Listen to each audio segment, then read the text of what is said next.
Okay. Hi, everybody. Thank you so much for joining us again today. Um, I'm thrilled to introduce to you Melissa Myers. She is an author and a financial planner. I'm going to let her talk a little bit about herself and tell you what she does. I'm also thrilled to say that Melissa is going to be participating in our upcoming conference. As you know, the RX Influencer Salon. Yay! She's going to be leading a roundtable as well as joining us on a panel discussion. I'll talk a little bit more about that later, but Melissa, why don't you go ahead and tell us about yourself? Okay, well, first of all, thank you for having me, Vivian. I've been looking forward to this, and it's been a pleasure getting to know you over the last few weeks. I am we can lead with titles and we can have these things that society puts on us, but I think the most important thing to know about me is I'm a woman who at my heart, at my core, loves helping people. So what I do professionally is typically help people get their money lined up so that they can optimize their life. And that doesn't mean necessarily buying all this stuff, but really to get to that place, that state of mind where you're confident and you're calm because you know you have your ducks in a row. So it doesn't matter if you have a problem and you want to chat with me. I love chatting and brainstorming and masterminding. So what I do, like I said, professionally is the financial piece. And traditionally, the way I came into this business 22 years ago was through investments and insurance. And I quickly learned that there was a gap between trying to get somebody to buy something and figuring out what they actually need. And maybe that's not even the best first step. So I was the early adopter in my office of using financial planning first and then making investment and insurance recommendations.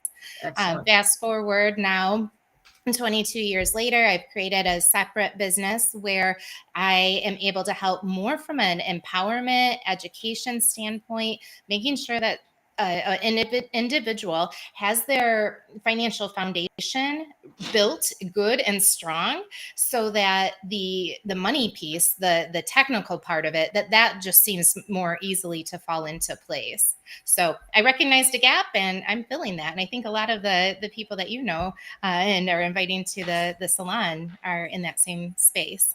Yeah, exactly. Gaps. Well, isn't that the definition of an entrepreneur, though, also? Absolutely. One who does it successfully. Right. So I know so there are two specialties I wanted to ask you about how you got into. One is women, and I know we have men on this call, and obviously everything is relevant to them as well. But I wanted to get into why you felt the need to really work with women, and then what led you also into healthcare. Okay, sure.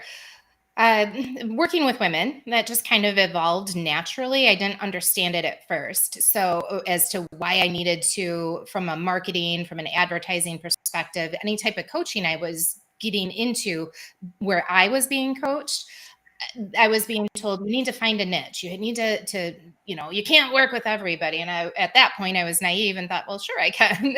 It's funny that you say that. One of our big things is, and we have a panel in the entrepreneurial section about finding your niche. And micro niche markets and things like that. So it's interesting that applies to you as well. Yeah, absolutely. Because really, when I first started out, the message from management was go sell stuff. And it might have been a little bit less PG than that. and so then I just felt like there's got to be a better way. There has to be ways to make things easier. And it would be hard at my former institution, it was a regional bank. And I was on the retail investment side, and I would be in a different office every day of the week, meeting people, often introduced to me by the manager or the personal banker. And you could go from one meeting with a $50 a month college account to somebody with $5 million the next, and different dynamics. And it just felt like I was always in a reactive state of being rather than being proactive. I like to have a little bit more control than that. And so when it got to the point where I did leave that institution and formed my own business, I continued on learning and getting coached and pursuing how to. I'm in a state of refinement all the time. I want to always keep moving the needle and improving. And so through the course of years and getting to the point of It was in 2018. I made a significant investment, and that is when it really upped the ante in terms of the results. So that's free advice for anybody thinking about coaching. The more you pay attention, and the better results you end up getting. And so my coach at that point had really encouraged me to refine your message. Well, you can't have a message if you don't know who you're talking to. Mm-hmm. And I thought about, who do I like working with? And so I really went through my list, because up to that point, industry events, they would say, identify your niche. And often it was by occupation. But I was started looking at the qualities of my clients, and I thought, Mm-hmm. no, it's not necessarily it. What is this woman? So I started thinking about the more qualitative side of who she is. And I didn't even realize it was a she until I really went through the analytics. So I can switch right and left brain and come up with who it is. So I decided, yep, it's a woman that I prefer working with. Or I've got lots of male clients, don't get me wrong, but if I had to pick one gender to work with, it's a woman. And what I found is that when I started tweaking my messaging, that people started to realize, oh yes, Melissa works with women. So then fast forward 3 years later, I did another analysis, and I had this aha moment. I'll never forget it. I know right where I was in the conference room in Clearwater Beach, Florida. And it came to me, single female pharmacists. That's Really? my micro niche. Yes. And you know why? We both can do the logical part of things, but they're women. So most women have an emotional component that comes to the table when it comes to finances. Yeah. And I'm not having to overcome the objections of a husband or a significant other. I'm working one-to-one, or my team and I work one-to-one with this individual. And it's become friendships, and just so much. We laugh, we cry. Typically you're not going to cry in a scenario where it's two dudes in a boardroom, or meeting across the desk. And I find that the more emotion that we do allow into our professional relationship, emotion, even though it's professional, I think that it builds stronger bonds, and it gets to the real root of what's important. And so that's the key thing. Is I don't try to impose my views on anybody else, except for when they're asking for advice, like, what would you do? Except when you're telling them what to do financially. Yeah. And, I try to operate from a judgment-free zone, because Right. what's important to me at my core, my values, my vision for my future doesn't have to be that for anybody else, but I can use my experience to help you as a client get what you want out of your future. Great. I want to talk. So you wrote this book, Going Rogue. And Yes. I didn't get a chance to do my joke earlier when you said, yep, there it is. When you said you weren't going to start your title, I was like, already going rogue, aren't you? But I've been reading it, and it's really interesting. And I think it's now I've kind of lost my train of thought, but because there's so many points in the book that I wanted to ask you about, but maybe you want to kind of set it up, what the book is about and what your goals were with the book. And I also just want to interrupt and say, as everybody knows, if you have any questions, just put it in the chat. I'm sure Melissa would be happy to answer them. And then, give us the rundown, the quick blurb on the book, and then I'll ask some questions, which hopefully will get the audience thinking maybe they have some questions too. Okay, sure. Well, the first thing is, about 2010, maybe 2009, I remember being at the previous institution and telling my manager, I think I should write a book. And she said, okay, great. Well, about 8 years later, I was invited to be a contributor in Journeys to Success, Volume 9. It's a compilation of people's stories, people like me, who tell how they've applied the success principles of Napoleon Hill in their own life. And I was super stoked about that. So I reached back out to her and let her know, hey, I finally did it. And what was interesting is, because I had that thought and then I had that opportunity, it gave me the confidence to write my own book. And in the space, a few years surrounding that first book coming out, I knew that I wanted to reach more people, that there were details, there were tools, there were mindset. There was mindset applications that I could bring to the table that can help women. In particular, the book's written to women, but anybody can read it. There's things that guys can benefit from. Absolutely. So I just realized I wanted to help more people than I can do one-to-one in an office setting. Right. And so helping more people, that's on my heart. It's a passion of mine. And that's why I'm growing my team as well. And you've met Holly this morning and I've been in communication with Wendy. So that's part of my team. And we're here. We all are mission based, even though we have different functions within our team. So Right. yeah. And it's good that you say that, because I know I had mentioned one of the panels that you're going to be on, and that is actually, it's exactly about growing a team. Kind of how you go from how you go from a solopreneur to building that team. And I think having a reason I wanted you as part of that is, we're talking to some other consultants and other people who've been able to grow their team, but I think it's really important to have that financial. I thought you could sort of lend the financial knowledge at like what point is it wise to start investing back in your business, and the way to do that. So I think it's Do you great want me to answer that question right now? Sure. So if you're thinking about growing a team, wondering why or if or when you should, the time to start growing your team is before you need to. Okay. Because when your business starts to explode, you're not going to have the time to go find that talent and then Right. get all the systems and matters in place, like HR matters. There's a lot that goes into it. So having just taking the leap. And you know what's neat? Once you just put it out there, hey, I'm ready to start growing my team. I'm doing everything right now. So we need somebody who can do the other parts of everything. I should be operating 10% of my business. I need somebody to pick up the other 90%. Right, exactly. I guess the questions I always have about that is, the financial part. It's all very well and good to say now's the time to grow your team, but then you got to like come up with the finances to be able to do that. And I guess that's part of the whole leap of faith of being an entrepreneur. But when do you know is the right time? Yeah, and I was stuck in the old school mindset that I had to hire an administrative assistant and she would do everything. And what I realized is I could just start hiring people who can work as 1099 contractors in their field of specialty, because somebody coming in to fill a particular role is not going to be good at everything.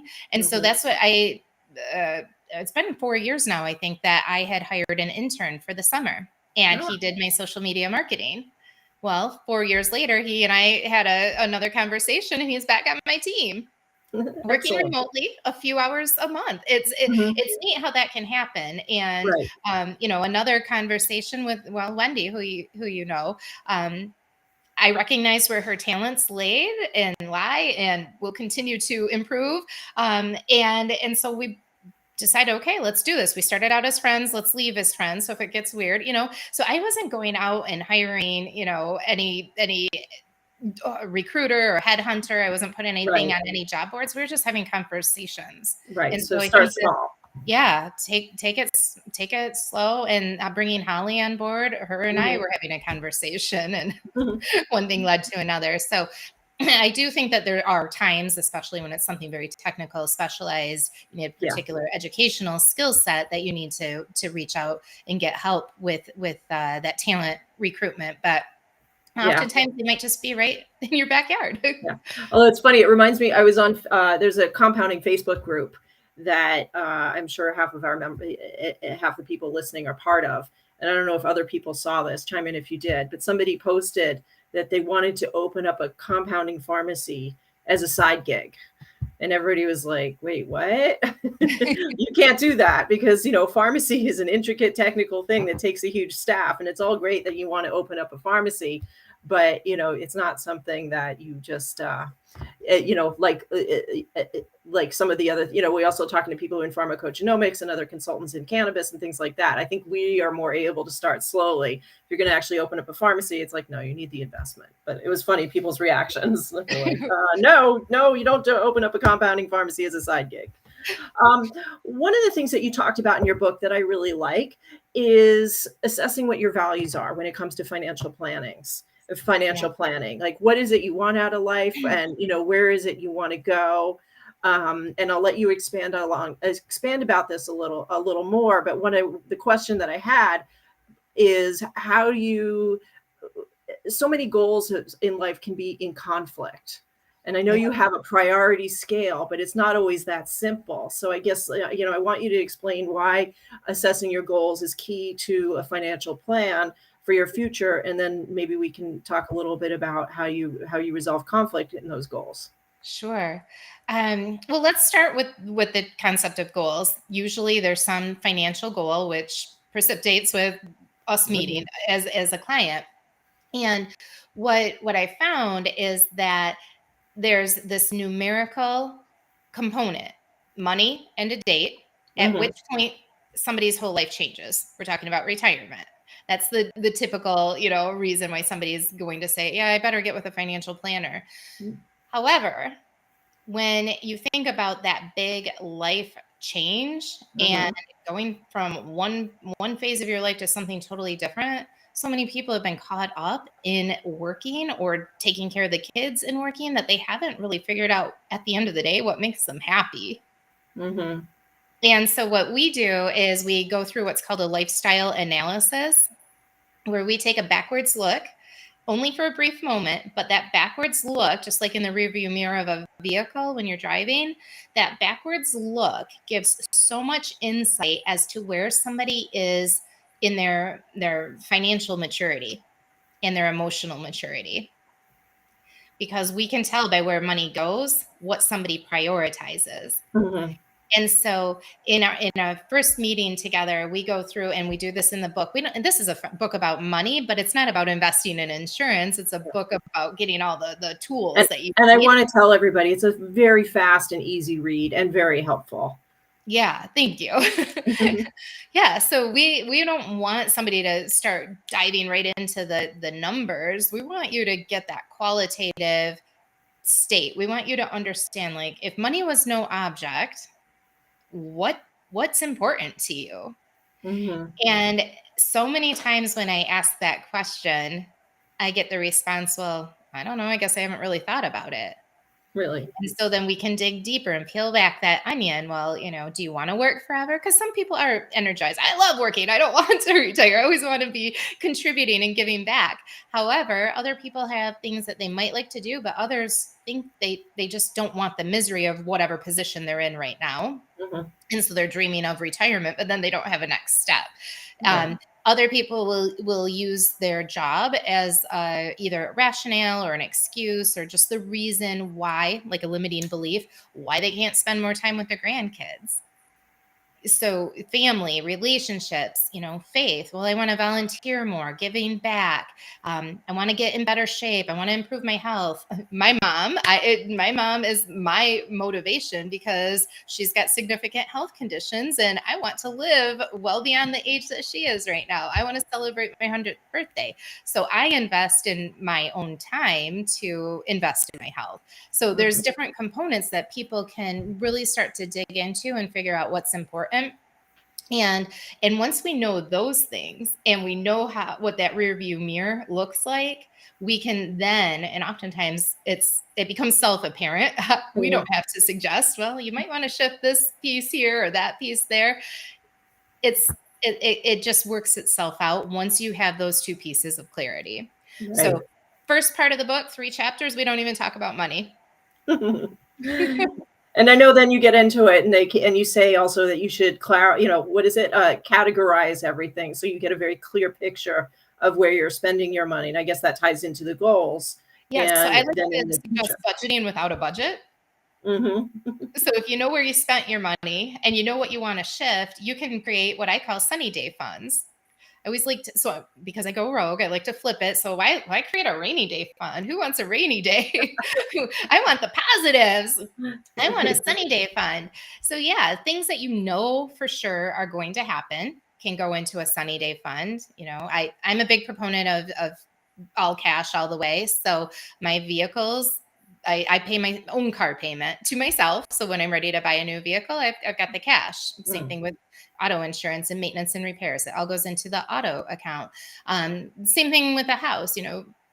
When one appliance goes out, usually there's another one that goes out within a very short amount of time. So who wants to buy two appliances all at the same time? Well, if you have that rainy day fund, you have it, you can use it, you don't need to, get it on the credit card. And how many times do we put off taking vacation, Yeah. Yeah. investing in ourselves for You that talk a lot restorative? about that. I like that. Yeah. Yeah. So, and I use it with my husband. Honey, we've got this money in the vacation account. We have to go on vacation. It's permission. That's great. You talk about the SMART framework. I was Yeah, wondering if you could talk a little bit, mention what that is. Talk a little sure. bit about that. So that's the piece where we go more on the quantitative Yeah. side, the logic side, getting away from emotion. But the way that it's really beneficial having SMART framework, and I'll go into that, is when it comes to the point where you want to quit. When you're working on a goal, you can use SMART: specific, measurable, achievable, relevant, and time bound. So you say what you want to do, how to the degree to which you want to do it, and by when you want to do it, right? That's that SMART framework.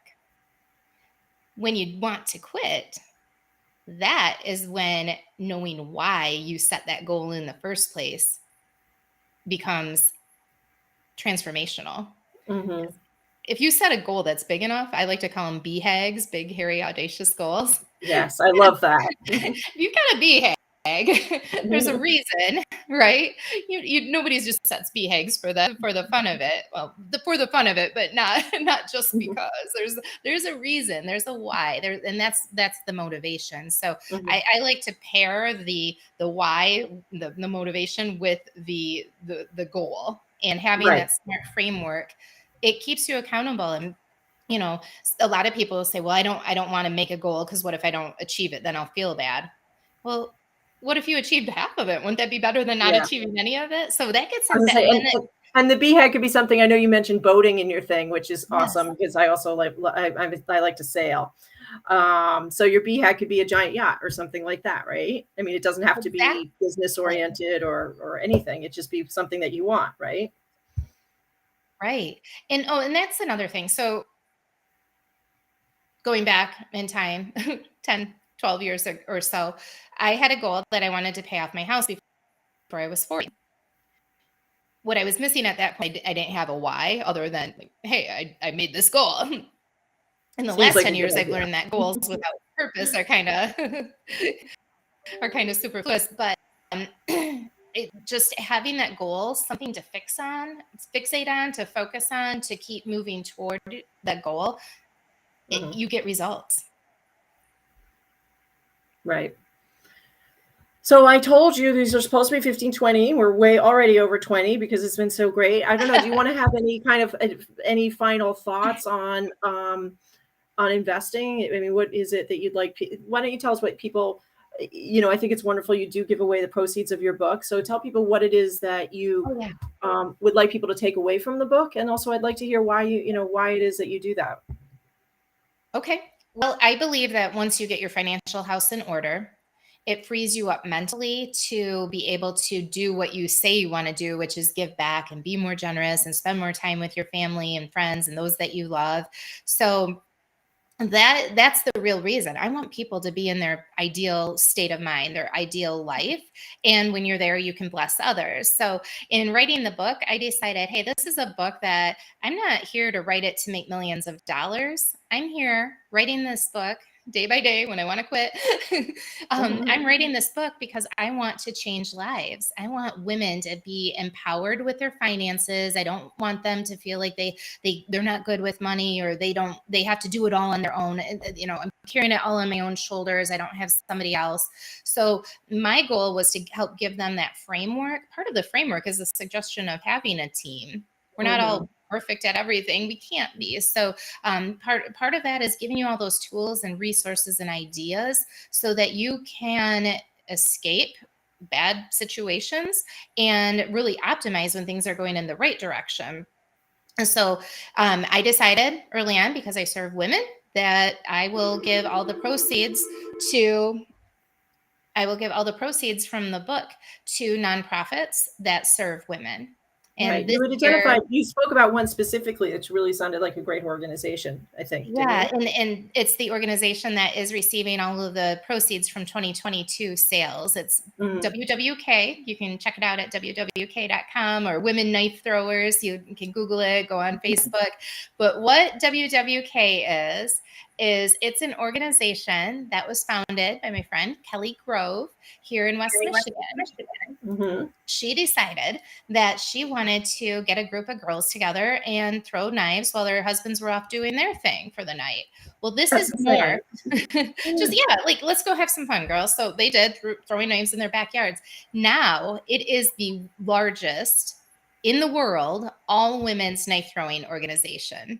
And and when, and I'm a proud board member as well. So knowing the mission of the organization, which is to instill confidence and empower women through the art of knife throwing, and having that opportunity to be aligned with an organization with that mission, I knew I had to give the proceeds to them. That's hysterical. That's awesome. So I just posted the a URL to a free gift, Yes. which is, I guess, a journal.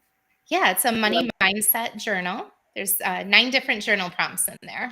Okay, excellent. And it's great because if you haven't really thought about money besides what's on your statement each month or what's in your bank account at the end of the at any point in time, this is great because it'll get you thinking. It'll start the creative juices. And I always say, if you don't, if something's a problem, or like you're unsettled about something in your life, just start approaching things from the perspective of curiosity. Mm-hmm.